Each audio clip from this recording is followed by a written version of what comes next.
The universe, our universe, the one we live in, is boundless and can grow on its own. That would be the ultimate development tool, wouldn't it? Well, we strive to make Antares' universe in that likeness. Boundless, expansive, with the only limiting factor being your own imagination. And as of now, unlike before, Antares' universe can build itself to a degree. Now I'll demonstrate to you how to ignite new galaxies in this universe. For starters, let's simplify a procedure which is encountered quite frequently, a procedure wherein we need to instantiate an object. Typically in Unity, this entails performing several actions. These would be, of course, creating the object, positioning the object within the in-game world, establishing its lifespan, having it echoed to you. It's also possible to define its transform. Well, let's unite all these into a single container, as they're called. This will be a logical container, a kind of function with functions nested within it. These will be the metaphorical galaxies in our universe, worlds unto themselves. Okay then. Here's how we'll go about it. There's our client master graph. You can see a couple of containers in there already. We'll add explosions to where I'll click with the mouse, and these explosions will then instantiate. Here's a nice open work area, so let's build our container. And what do we have to do? Well, we'll drag a container from the hierarchy on the right into our work area, and then we'll quickly look for an object to instantiate. There it is. Now we'll need our explosion. Okay, we'll actually add this a little while later.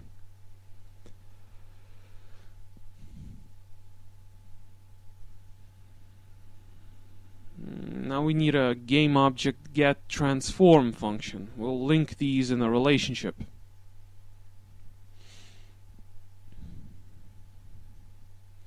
In order to create a container, we'll need at least two logic blocks, which we have right here in front of us now. Let's select these with a bounding box and right-click them. This is going to bring up the settings window, which you can see right here. To the right is the Move in Container button, so let's do that. What we're confronted with now is a familiar dialog window to save the container, as it is a separate and thus easily importable file. By default, these are saved in the containers directory of Visio. In here, we can create whatever kinds of subdirectories we need. So let's create a game object directory.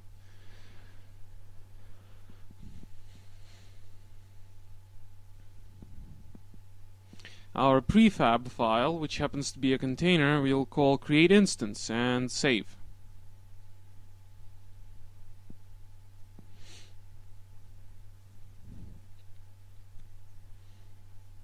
There, that wasn't so hard.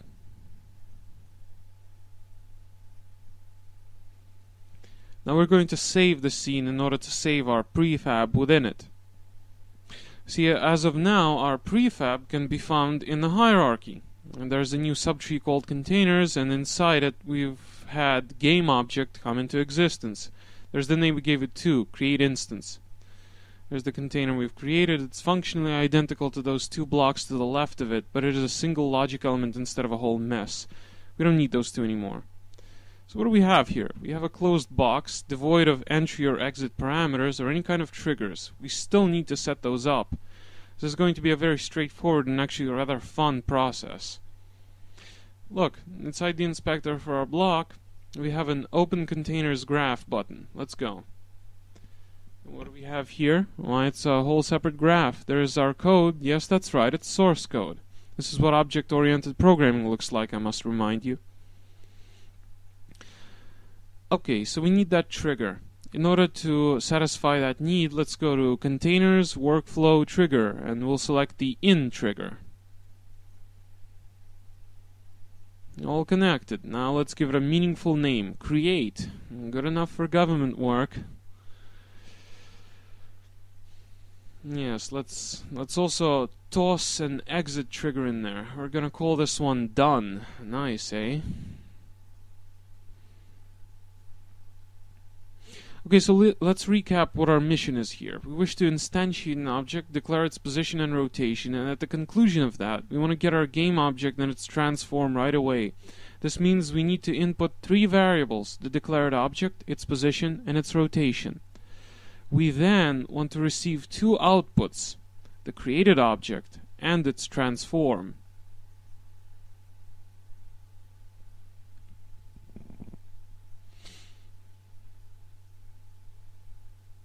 Well, so let's create those input variables.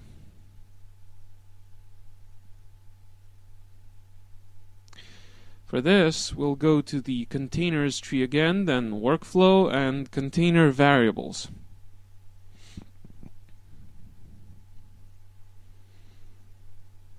We'll take the in variable and the second one. Now we need to define the types of these variables. We'll give them names and overall create them is what I'm saying. This one, for example, is going to be our original object. In order to integrate it, all we do is drag the original object connector and link to it. We'll drag it directly onto the logic block and it'll automatically connect in the appropriate way. Now the variable type is object, and you'll note that there is no block link per se. Rather, we just touch that block with a noodly appendage, if you will, to transmogrify it. Now, off to the inspector we go, and in the local variable wizard, the variable name we shall declare. Since it's an input variable, we need to necessarily retain the in/ prefix. The name can be whatever you want, though. Source object is what we'll call this one.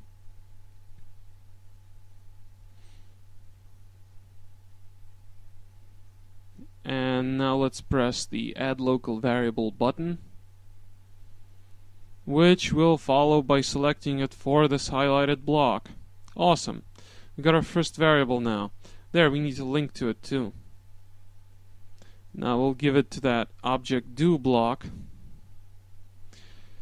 Okay, so what we have to do next is obtain a position and the rotation. So we take position vector 3 and assign it to our variable. We'll call this position and repeat the move from before.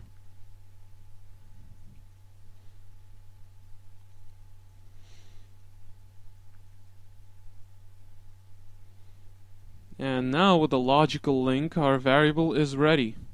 And now it's also connected like the other one.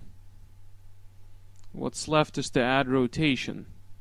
In order to quickly generate this one, we'll duplicate this logic block. There's a hotkey to duplicate blocks, and that's Control D. See how handy that is? And now we'll assign it to a quaternion rotation and name it rotation. Quaternion rotation has the obvious XYZ components, which are the axes, and also a W component, which is the amount of rotation about the axis that'll occur.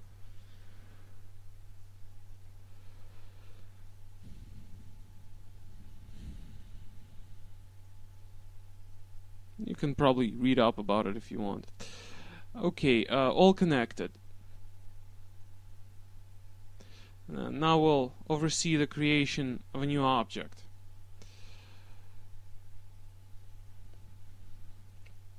We'll get a transform variable. You'll see there was an automatically added cast2 logic block determining the operative type. Now we need our 2 output variables. They're produced much in the same way as the input variables. Here's our out variable block. We'll give the game object type. We can drag the link as before, or there's another method which involves going into the inspector. Let's filter for a game object. Okay, now to name our variable. Let's call it new instance.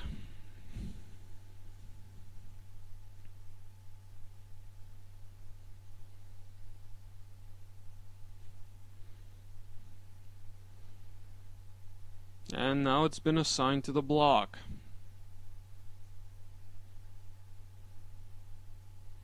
There, it's connected. In the same way, we'll make our output transform. Let's duplicate this variable. Type assigned.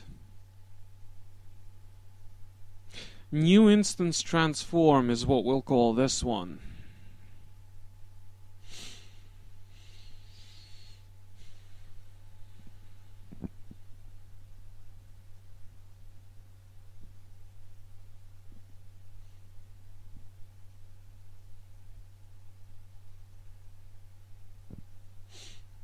Oh dear, there's a typo there. No matter. Let's just connect this to our exit trigger. All done. Our very first little galaxy. We must save this. Now let's head back to the main graph. Look at that. Beautiful, isn't it? Such a neat little package, and it's got all those things around it now.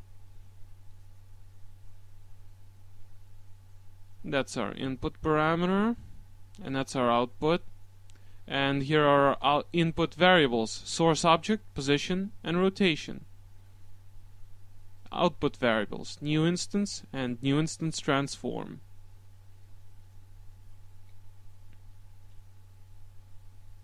Now the time has come to test our devilish contraption. This graph already has the code set up which will determine where the mouse clicks, so we'll be using that in order to complete our program. It's going to generate a small CGI explosion.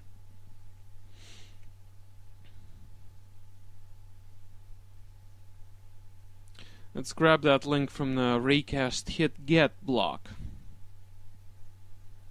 We'll move this over for better legibility.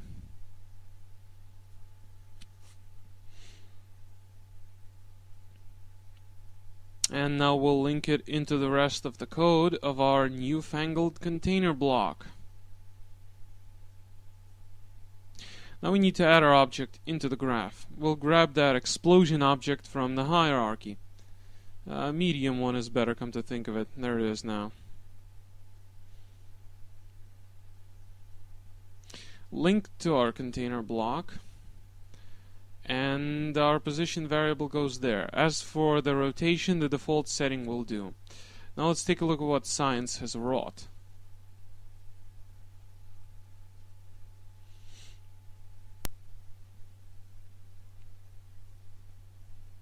We've hit play, as you saw just now. And there's our mech walking in place. Bang! Replete with trailing fire and radial smoke. Beautiful. Wherever we click, our explosion occurs. You'll also note that the mech is walking where we guide it. That was programmed in as well. Think back to how actions with the mouse cursor cause a CGI thing to flash in the map in games like StarCraft and Conquer. Well, that's precisely what we've programmed here. Now let's investigate how this looks from the inside. There's our graph, and you can see quite a number of blocks with rapidly flashing magenta outlines. Those are being checked. There's our container too. See how a whole bunch of blocks became outlined in green as the function was triggered? They remain green as long as it takes for the explosion to clear, which is an extra fact. Our exit parameters are over here.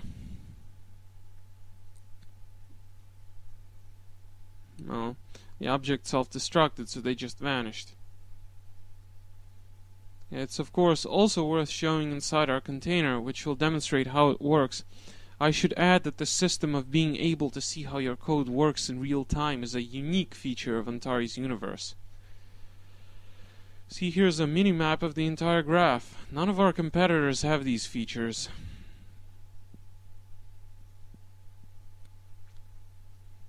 Well, moving on, let's get to that container graph. Here it is.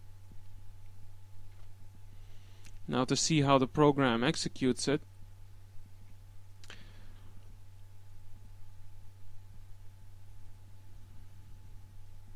well, it's difficult to see since they flash very briefly, but you may have seen that single frame just now of the blocks being outlined in magenta, and there was again. There, you must have seen it several times by now. Well, let's stop the simulation.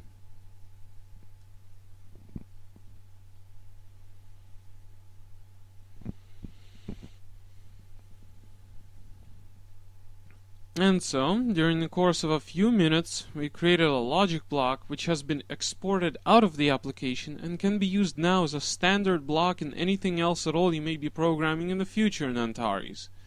In the next video, you will see how easy and quick it is to save your prefabs for import into another project.